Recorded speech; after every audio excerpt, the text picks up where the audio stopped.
BRS భవన్లో మాజీ మంత్రి కేటీఆర్ మాట్లాడుతున్నారు. లైవ్లో చూద్దాం. ఆ 10 మంది వేరు కదా ఎమ్మెల్యేలు, మనోళ్ళం కూడా అట్లనే కొనుక్కుందాం అనుకున్నారు. కుల్లా చెప్తున్నాను, నీకు ఇలా సిగ్గుపడేది ఏం లేదు. కానీ మీ నాయకుడు క్యారెక్టర్ ఉన్న నాయకుడు కాబట్టే, పైసలు లేకపోవచ్చు, గరీబ్గాడు కావచ్చు, కానీ క్యారెక్టర్ ఉన్నాడు కాబట్టే ఇలా ఇక్కడ నిలబడి దటాయించి మాట్లాడుతున్నాడు. అట్లాంటి నాయకులే. ఎందుకంటే బావిలో నీళ్ళు ఉన్నప్పుడు మస్తు కప్పలు వస్తాయి, చెర్ల నీళ్ళు ఉన్నప్పుడు. కానీ బావి ఎండినప్పుడు, కష్టమైనప్పుడు అప్పుడే మనిషి క్యారెక్టర్ తెలుస్తుంది. ఇలా అంత క్యారెక్టర్ ఉన్న నాయకుడు అనిల్ జాదవ్ గారని నేను మీకు విజ్ఞప్తి చేస్తూ ఉన్నాను. పెద్దలు జోగు రామన్న గారు, మన జిల్లా పార్టీ అధ్యక్షులు, మాజీ మంత్రివర్యులు వారికి, సోదరుడు ఖానాపూర్ నియోజకవర్గ ఇన్ఛార్జ్ జాన్సన్ గారికి, అట్లాగే గౌరవనీయులు శాసన మండలి మాజీ సభ్యులు మా సలీంబాయి గారు, వేదికపై ఆసీనులైన బోత్ నియోజకవర్గ మండల అధ్యక్షులు, మాజీ జెడ్పీటీసీలు, మాజీ ఎంపీపీలు, గౌరవ సింగిల్ విండోల అధ్యక్షులు, గౌరవ సర్పంచులు, గెలిచి వచ్చిన సర్పంచులు, గౌరవ ఉప సర్పంచులు, వార్డు సభ్యులు. మరి సర్పంచులుగా గెలిచిర్రు అంటే వాళ్ళ గెలుపు వెనకాల చాలామంది ఉంటారు, వేల మంది. వాళ్లకు అట్లే దగ్గరకు వచ్చి ఓడిపోయిన వాళ్ళు చాలా మంది ఉంటారు. వాళ్లకు అట్లాగే గెలిపించిన వాళ్ళకు మనోళ్లకు ఓడించే ప్రయత్నం చేసిన వాళ్ళకు కూడా పేరు పేరున అందరికీ నమస్కారం, అందరికీ ధన్యవాదాలు. ఎందుకంటే అల్ల కూడా ఉంటారు, ఇక మీకు తెలుసు, నేను చెప్పాల్సిన అవసరం లేదు. కొద్దిగా మనోడు గెలుస్తుంటే ఒకటి కప్పల తప్పకెళ్ళి ఒకటి గుంజుతుంటాడు కిందికి, అట్లా కూడా కొంతమంది ఉంటారు. జర్ర మీరు వెనక రన్నింగ్ కామెంటరీ చేయకూరి. అట్లా మరి ఏదేమైనప్పటికీ నిజంగా మామూలు విషయం కాదు. 2 ఏళ్ళ గవర్నమెంట్ వచ్చి రైతు బంధు కేసీఆర్ పాలన పోయింది, రాబంధు కాంగ్రెస్ పాలన వచ్చింది. ఎట్లయిపోయింది రైతుల హాలత్తు? ఇలా ఆదిలాబాద్ రైతులను చూస్తే అర్థమవుతుంది. పంట కొనటోడు లేడు, కొంటే అందులో కట్టింగ్లు. సోయాకు కష్టమే ఉన్నది, పత్తికి కష్టమే ఉన్నది. పత్తి రైతు అయితే ఇలా చిత్తైపోయింది. ఈ రాష్ట్ర ప్రభుత్వంలో, ఈ రాష్ట్రం వచ్చినాక, ఈ ముఖ్యమంత్రి వచ్చినాక, కాంగ్రెస్ వచ్చినాక పత్తి రైతు చిత్తైపోయింది. సోయా రైతును అడిగేటోడు లేడు, దానికి మళ్ళీ కట్టింగ్లు. గతంలో 13 క్వింటాలు ఉంటాయి, ఇప్పుడు 7 క్వింటాలని కట్టింగ్లు. మొన్న అన్నవాళ్ళు పిలిస్తే, రామన్న గారు, అనిల్ అన్న పిలిస్తే మన ఆదిలాబాద్ మార్కెట్కి వచ్చిన నేను, మీరందరూ కూడా చాలామంది వచ్చినారు. వచ్చినప్పుడు మనం చూసినాం రైతుల హాలత్. మనం వస్తున్నామంటే మార్కెట్ బంద్ పెట్టిరు. ఆ రోజు మీకు యాదకుండాలి, మార్కెటే బంద్ పెట్టిరు. సోమవారం వచ్చినాం అనుకుంటాం మేము, ఆ రోజు కూడా సోమవారం మార్కెట్ బంద్ పెట్టిరు.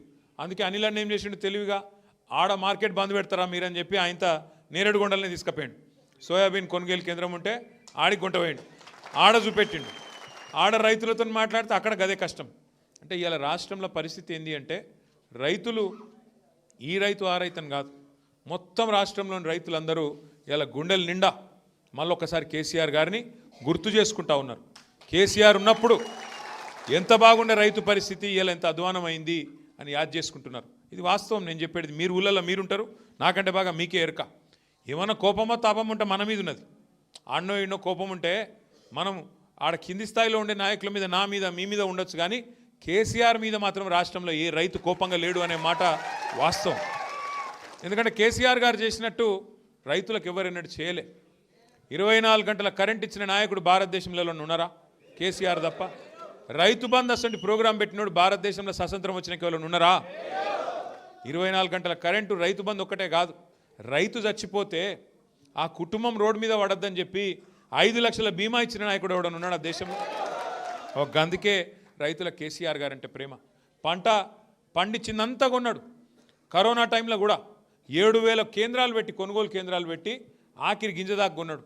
పంట తడిచిపోయినా, నానినా, మొలకెత్తినా, రంగు మారినా, ఏదైనా సరే మొత్తం కొని రైతులకు ధీమా ఇచ్చిన నాయకుడు కేసీఆర్ గారు.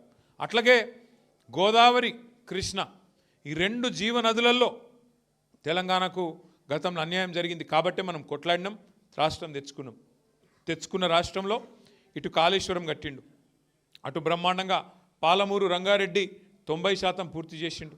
మీ దగ్గర సదర్మాటు, ఇంకా ఎన్నో ప్రాజెక్టులు, 1-2 కాదు, బ్రహ్మాండంగా చేసుకున్నాం. ప్రతి ఊరిలో ఉండే చెరువు బాగా చేసుకున్నాం మిషన్ కాకతీయ కింద. అందుకే తెలంగాణ వ్యవసాయం బంగారమైంది.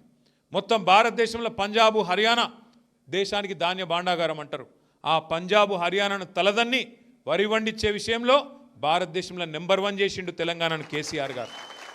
అంటే ఇట్లా చెప్పుకుంటూ పోతే ఎన్నో ఉన్నాయి, 1-2 కాదు కేసీఆర్ చేసిన పనులు. అని ఎందుకో కానీ మరి 2023 ఎలక్షన్ల మనకు సీట్లు కొద్దిగా కమ్మి పడ్డాయి, 21 సీట్లు కమ్మైనాయి. దాంతో మనం ఇవాళ ప్రతిపక్షంలో కూర్చున్నాం. సరే, కొంత బాధ ఉంటుంది, ఓడిపోయినప్పుడు కొంత బాధ ఉంటుంది. మాకు కూడా ఉండే, అరే గిట్లెట్లా అయ్యాను. ఒక్కసారి ఆలోచిస్తే పోయినాయి కొన్ని సీట్లు తక్కువతో. నేను ఖానాపూర్లో 4,000 ఓట్లతో పోయింది, పక్క కాగజ్ నగర్లో 3,000 ఓట్లతో పోయింది. లేకపోతే ఇలా మనకు 4 ఎమ్మెల్యేలు ఉందరు, అన్నది కూడా తక్కువనే పోయింది. 6,000తోని రామన్న సాబ్ది పోయింది. లేకపోతే సగం ఆదిలాబాద్ మనమే ఉంటుంటే ఇవాళ. ఇక్కడ ఆదిలాబాద్ మనకే ఉంటుండే, కాగజ్ నగర్ మనకే ఉంటుండే, ఖానాపూర్ మనకే ఉంటుండే. ఈ ఇద్దరికి తోడు ఇంకో 3 ఉందరు. కానీ చిన్న చిన్న మిస్టేక్స్ జరిగినాయి. నా ప్రార్థన మీతోనేమంటే, అక్కడక్కడ నేను పోయినప్పుడు అడుగుతుంటాను. నిన్న నాగర్ కర్నూలు పోయినా, మొన్న మహబాద్ పోయినా, అక్కడ అడిగిన నాయకులను కార్యకర్తలను నిజంగా చెప్పురని అడిగిన. మీరంటే గెలిపించుకున్నారు అనిల్ అన్నను, మిమ్మల్ని అడిగేదేం లేదు. కానీ అక్కడ నాయకులను అడిగిన, నిజంగా చెప్పురు మీరు, పోతే మా వాడు పోతాడు ఎమ్మెల్యే కానీ సార్ అయితే ఉంటాడు కదా అనుకున్నారు కదా అంటే, అవు సార్ కరెక్టే అంటారు.